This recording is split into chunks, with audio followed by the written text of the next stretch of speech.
Il a assez longuement expliqué que le voile n'était pas une invention de l'islam. Les premières traces que personnellement j'en ai trouvées dataient du IIe siècle après Jésus-Christ, parce que Tertullien, ce théologien chrétien, fait mention des femmes qui, en Arabie, portent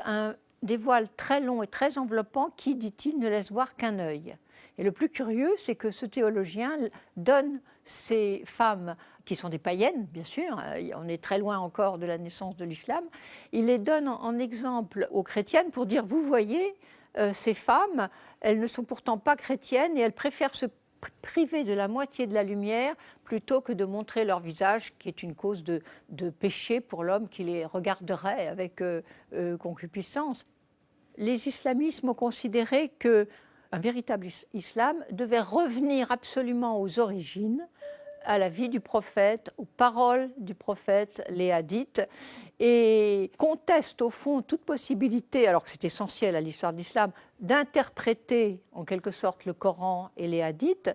et eux, ils donnent leur interprétation, bien entendu, qui est d'un extrême rigoriste, d'un extrême simpliste, d'un extrême puritanisme et surtout d'un extrême sexiste. C'est-à-dire que ce que veulent tous ces mouvements islamistes, c'est rappeler les femmes à ce qu'ils considèrent, eux, comme la loi, même si elle a pu beaucoup évoluer,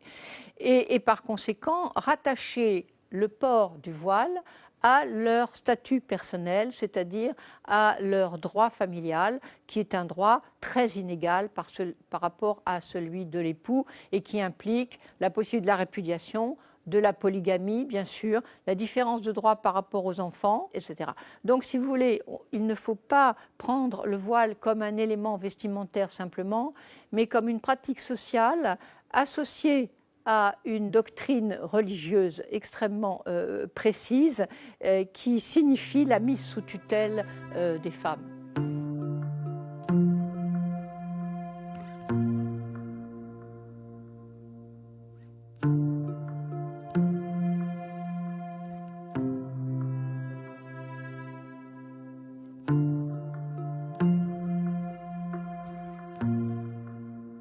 Cette coutume, en quelque sorte, et surtout la doctrine à laquelle elle se rattache, n'est-ce pas,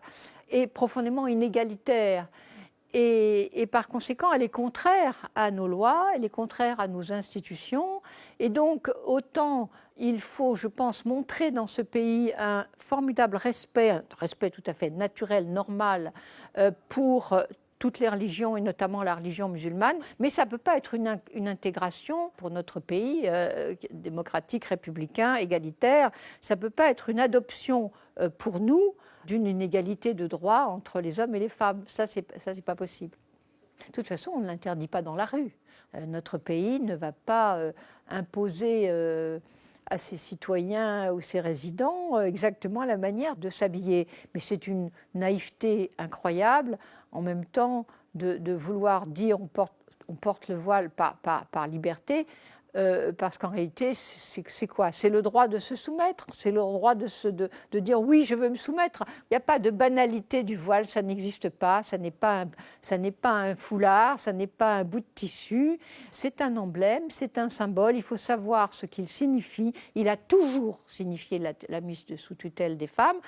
Donc si on le porte, il faut assumer qu'on le porte pour une raison